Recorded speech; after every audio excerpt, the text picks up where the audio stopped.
On a warm September morning in 1066, the green fields of Yorkshire bore witness to something extraordinary.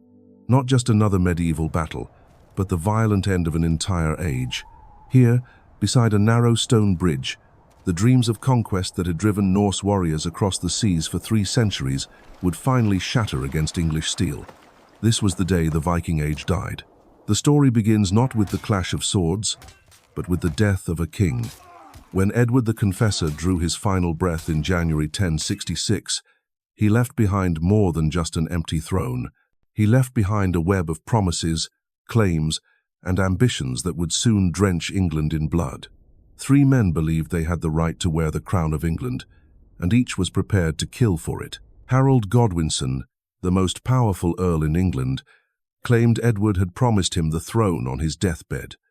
William of Normandy insisted Edward had sworn years earlier to make him heir, but there was a third claimant, one whose very name struck fear into the hearts of those who heard it whispered across the North Sea: Harald Sigurdsson, known as Hardrada, the thunderbolt of the north. Harald Hardrada was no ordinary king. Standing nearly 7 feet tall, with hands like sledgehammers and a presence that seemed to fill any room he entered, he was the living embodiment of Viking power. His life read like something from the sagas themselves. As a teenager, he had fled Norway after his half-brother fell in battle, spending 15 years as an exile and mercenary. He fought in the deserts of the Holy Land, commanded armies in Sicily, and rose to lead the legendary Varangian Guard in Constantinople, the elite warriors who protected the Byzantine emperor himself. By the time he claimed the throne of Norway in 1046, Harald had accumulated a fortune in gold and a reputation that stretched from the fjords of Scandinavia to the palaces of the Mediterranean. He was, in every sense, the last great Viking king.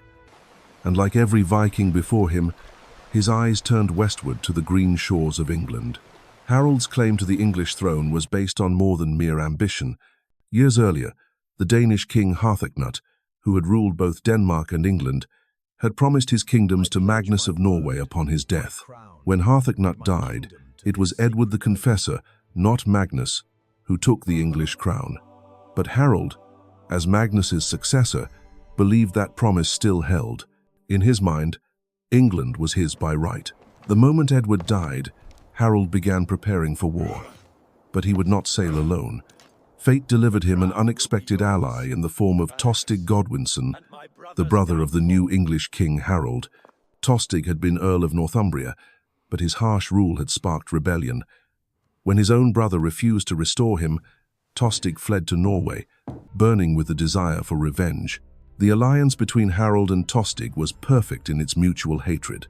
Harald wanted a crown. Tostig wanted vengeance against his brother. Together they would bring the largest invasion fleet Norway had ever assembled to English shores.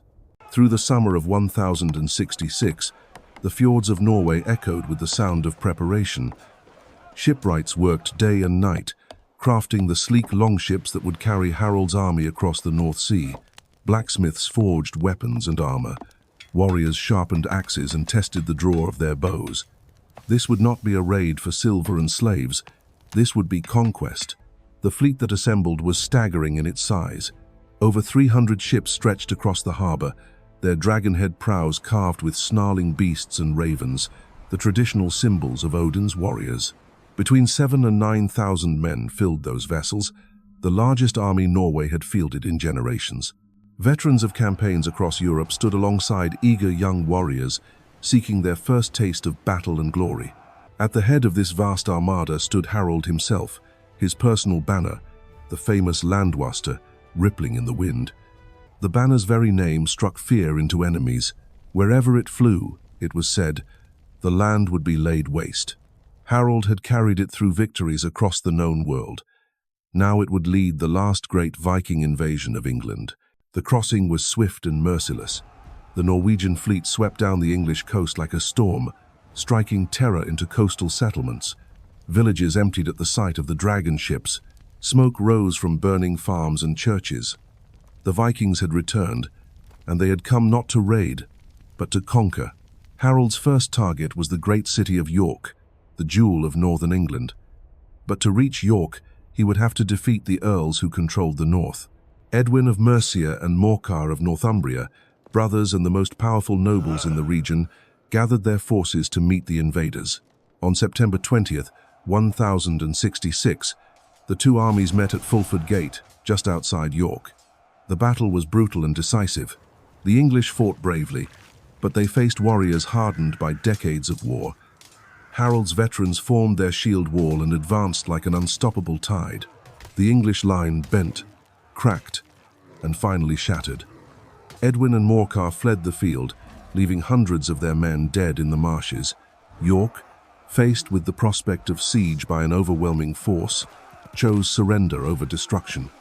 The gates swung open, and Harald Hardrada strode through the streets of England's second city as a conqueror.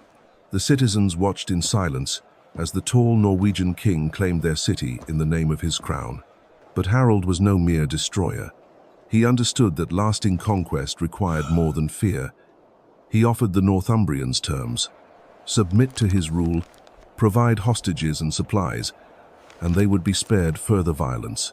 The city agreed, and Harald withdrew to his ships at Rickle, confident that his conquest was proceeding according to plan. In the warm September sun, the Norwegian army relaxed.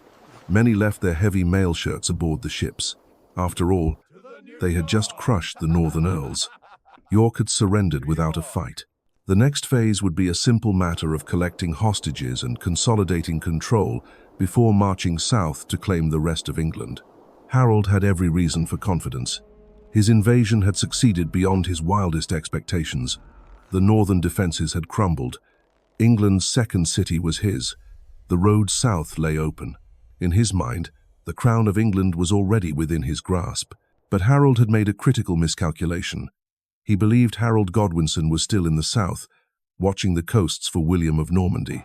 He could not know that even as he celebrated in York, the English king was already racing north with his army, covering impossible distances in a desperate march to save his kingdom. The stage was set for a confrontation that would echo through the ages. Two Harolds, two armies, and the fate of England itself would be decided in a place called Stamford Bridge. What happened there would not just determine who ruled England, it would bring down the final curtain on the Viking Age itself. The morning of September 25th dawned hot and still over the Yorkshire countryside. The kind of day where armor becomes a furnace and mail shirts feel like lead weights dragging at a warrior's shoulders. For the Norwegians camped near Stamford Bridge, it seemed like a perfect day to conduct the mundane business of empire. They were here to collect hostages from the surrounding villages, a routine task that required little more than an intimidating presence and sharp weapons. Harald Hardrada rode among his men with the casual confidence of a king who believed his greatest battles were behind him. The defeat at Fulford had broken northern resistance. York lay in his hands.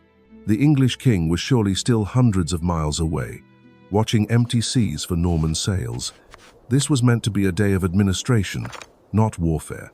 Many of the Norwegian warriors had left their heavy armor back with the ships at Rickle, 12 miles downstream. The September heat made steel and leather unbearable, and there seemed no immediate need for such precautions. Some wore only tunics and carried just their weapons. Others lounged by the river, enjoying what felt like the calm after the storm. But storms have a way of appearing when least expected. The first sign of trouble came from the western horizon. A smudge of dust, barely visible at first, growing larger with each passing moment. Then came the sound, faint but unmistakable to experienced ears, the rhythm of marching feet, the jingle of mail, the snort of war horses. An army was approaching, and it was moving fast. Harold's scouts came thundering back with news that shattered the morning calm. The English were coming. Not just any English force, but Harald Godwinson himself, at the head of his royal army. Thousands of warriors, their banners streaming in the wind, advancing with the terrible purpose of men who had marched day and night to reach this moment. The Norwegian king felt the first cold touch of genuine surprise. How was this possible? Harold should have been in the south, guarding against Norman invasion. The journey from London to Yorkshire was nearly 200 miles of rough roads and difficult terrain. No army should have been able to cover such distance so quickly. But Harald Godwinson had achieved the impossible. In 4 days, his force had raced across England, gathering reinforcements along the way. His housecarls, the elite warriors who formed the backbone of the English army, had endured a march that would have broken lesser men. They came with the fury of defenders fighting for their homeland, and they came with the advantage of complete surprise. Panic rippled through the Norwegian camp. Warriors scrambled for weapons and shields. Commands were shouted in Norse and English, as Tostig's men tried to form ranks alongside Harald's veterans. But there was no time for proper preparation. The English army was already visible, pouring down the hillside like a steel avalanche. Harald Hardrada had faced armies before. He had fought in the desert heat of Syria and the mountain passes of Sicily. He had stood in the shield wall at Byzantium and led charges across the battlefields of Europe. But this was different. This was an enemy that had appeared as if conjured by sorcery, catching his forces dispersed and unprepared. The river Derwent ran between the two armies, crossed by a narrow wooden bridge. It was here that the fate of two kingdoms would be decided. Harald quickly grasped the tactical situation. The bridge was a choke point, a place where numbers mattered less than courage and skill. If his men could hold that crossing, they might buy time for reinforcements to arrive from the ships. But first, there came a moment that would echo through legend. As the two armies faced each other across the water, a lone English rider approached the Norwegian lines. He called out in a voice that carried across the field, asking to speak with Harald Hardrada. When the towering Norwegian king rode forward to meet him, the Englishman delivered an offer that was both generous and insulting. King Harald would grant Tostig his old earldom back, restoring him to his former position in Northumbria. There would be peace between the brothers. "And what will my ally Harald of Norway receive?" the great king asked. The English rider's answer would become the stuff of saga and song. 7 feet of English ground, he replied, his voice carrying the weight of absolute certainty. As he is taller than other men, perhaps a little more. The insult hung in the air like the scent of smoke before a great fire. Harald Hardrada had been offered nothing but a grave, and the messenger had delivered the threat with the casual confidence of a man certain of victory. When the rider wheeled his horse and galloped back toward the English lines, both armies knew that words were finished. Now there would be only steel and blood. Harald turned to his men and saw something he had rarely encountered in his long career. Uncertainty flickered in the eyes of veterans who had followed him across the world. They were outnumbered, caught without proper armor, separated from their ships and supplies. The odds that had seemed so favorable just hours before had shifted dramatically against them. But Harald Hardrada was not called the Thunderbolt of the North for nothing. His voice boomed across the ranks as he rallied his warriors. They were Vikings, he reminded them. They were the sons of men who had terrorized Europe for 3 centuries. They had come to claim a crown, and they would not be turned back by threats or disadvantage. The Norwegian shield wall formed on the eastern bank of the Derwent, a bristling line of overlapping shields and protruding spear points. Behind them stood archers with their bows drawn. To their flanks, the few mounted warriors who had brought their horses prepared for a cavalry charge that might break the English advance. On the western bank, Harald Godwinson's army deployed with the precision of a force that had trained together for years. The king's housecarls formed the center, their great Danish axes glinting in the sunlight. To either side, the furred levies from the shires took their positions, farmers and craftsmen who had answered their king's call to arms. Between the two armies lay the bridge, narrow enough that only a few men could cross at once. It would become the focal point of everything that followed, the place where the dreams of kings would live or die. The first English warriors to attempt the crossing moved with careful determination. They knew they faced desperate men fighting for their lives, and desperate men were always the most dangerous. Shields locked together, spears thrust forward, they stepped onto the wooden planks that spanned the dark water below. What happened next would be remembered as long as men told stories of battle and heroism. A single Norwegian warrior stepped forward onto the bridge. He was massive even by Viking standards, carrying a 2-handed battle axe that seemed to gleam with its own inner light. His mail shirt caught the morning sun as he planted himself squarely in the center of the narrow crossing, and his voice rang out across the water with a challenge that needed no translation. He would hold the bridge alone. Let the English come and test themselves against him. What followed was a display of martial prowess that belonged more to legend than to the brutal reality of medieval warfare. Wave after wave of English warriors charged across the bridge, only to meet the whistling arc of that great axe. Steel bit deep into shields and helms.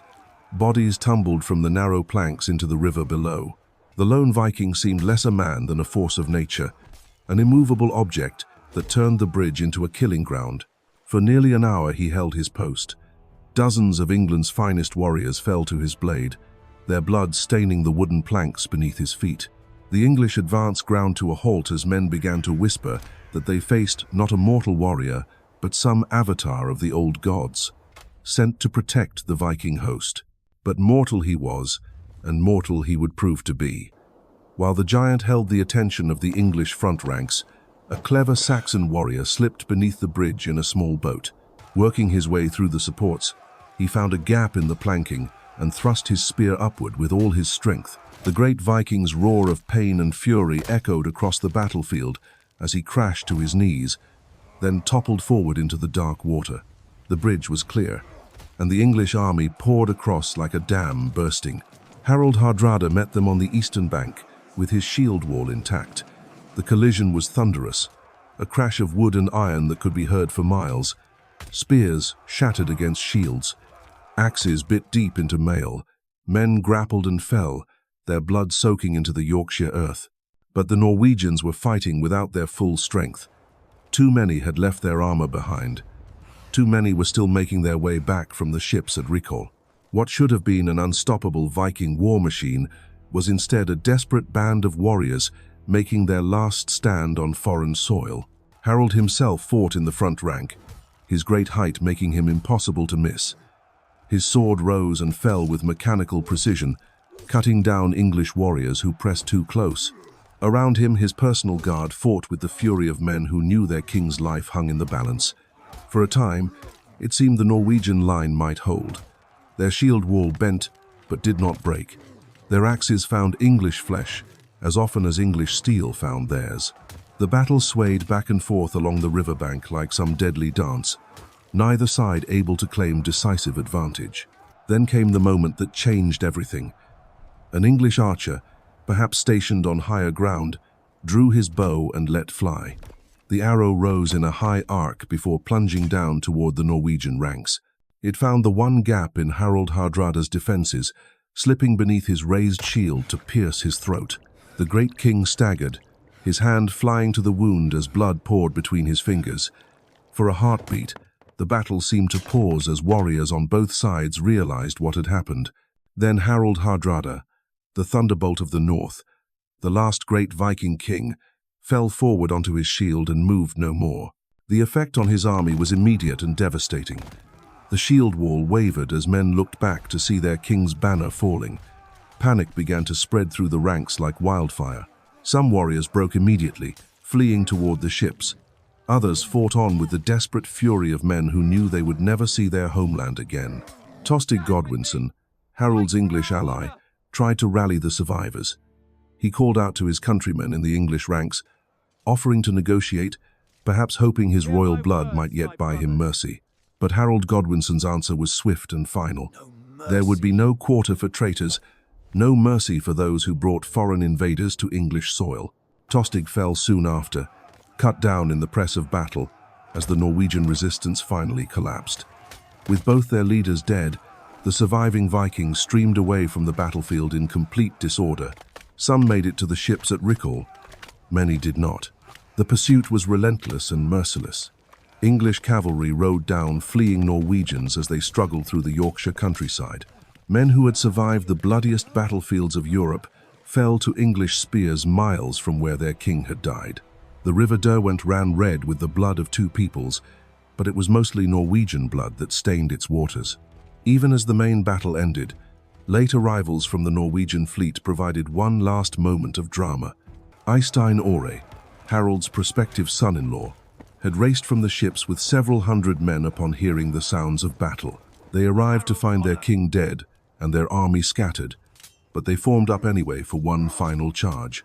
What followed was remembered in the sagas as Orre's Storm, a last desperate assault by men who chose death over the shame of retreat. They struck the English line with such ferocity that for a moment it seemed they might yet turn the tide. but they were too few and too late. The storm broke against English shields, and Eystein Orre joined his king among the slain. By evening, the field of Stamford Bridge was silent, except for the groans of the wounded and the cries of carrion birds gathering for their feast. The greatest invasion fleet Norway had ever assembled was broken beyond repair. Of the 300 ships that had carried Harald's army to England, only 24 would be needed to carry the survivors home. The dream of a North Sea empire ruled from Trondheim was over. Never again would dragon ships darken English waters in such numbers. Never again would a Norwegian king claim the crown of England by right of conquest. The Viking Age, which had begun with raids on Lindisfarne nearly 3 centuries before, had ended on a bloody field in Yorkshire. But even as Harald Godwinson celebrated his greatest victory, fate was preparing its cruelest irony. 3 days after Stamford Bridge, Norman ships appeared off the southern coast. William the Conqueror had finally come, and Harald would have to march his exhausted army south to face a fresh enemy. The victory that should have secured his throne would instead lead directly to his doom, and England would fall not to Vikings but to Normans, who were themselves descended from Viking raiders. The weight of Harald Hardrada's death rippled outward from that blood-soaked field like stones thrown into still water. In the immediate aftermath, as English warriors stripped armor from Norwegian corpses and tended to their own wounded, few could have grasped the true magnitude of what had just occurred. This was not merely the defeat of another ambitious king or the failure of yet another invasion. This was the moment when an entire way of life, a culture of conquest that had shaped Europe for 3 centuries, breathed its last. The survivors who limped back to the ships at Rickhall carried more than just their wounds. They bore the crushing knowledge that they had witnessed the end of something that had seemed eternal. The great longships that had once struck terror into coastal settlements across Europe now seemed like relics of a bygone age. The carved dragon heads that had snarled defiance at countless enemies appeared suddenly toothless, their menace broken along with the dreams of their crews. Word of the disaster spread across the North Sea faster than the surviving ships could carry it. In the halls of Norwegian jarls, the news struck like a physical blow. Harald Hardrada, the giant who had seemed invincible, was dead. The army that was supposed to restore the glories of Canute's empire had been annihilated by English farmers and craftsmen. The shock reverberated through every fjord and settlement where Norse was spoken. But the true significance of Stamford Bridge extended far beyond the borders of any single kingdom. For nearly 300 years, the sight of dragon-proud ships on the horizon had been a source of terror from Ireland to Constantinople. Viking raiders had carved out kingdoms in England, established settlements in Iceland and Greenland, founded cities in Ireland and Russia, and served as elite guards to the Byzantine emperor himself. Their influence had reshaped the political map of medieval Europe. Now that age was over. The defeat had shattered more than just Harald's army. It had broken the psychological foundation upon which Viking expansion rested. The aura of invincibility that had allowed relatively small bands of Norse warriors to terrorize much larger populations was gone forever. Future generations of Scandinavian leaders would look not westward toward conquest, but inward toward consolidation and defense. The Battle of Stamford Bridge had proven that the military innovations that once gave Vikings their edge had been surpassed. The longship, that marvel of medieval naval technology that could navigate both open seas and shallow rivers, had met its match in the organized infantry and cavalry of established kingdoms. The berserker fury that had once broken enemy lines was no match for disciplined troops fighting on their home ground with superior numbers and preparation. The echoes of that September day would resonate through the halls of history long after the last survivor had sailed home to Norway. At Stamford Bridge, Harald Hardrada had not merely lost a battle or forfeited a crown. He had closed the final chapter of the Viking Age itself. The dragon ships would still prowl the northern seas, but never again would they carry the dreams of empire. Never again would the sight of their sails on the horizon herald the coming of conquest. The age of the longship had ended, and with it, 3 centuries of Norse dominance over the waters of Europe. In the space of a single day, the Viking dream of conquest had been buried forever in the Yorkshire earth.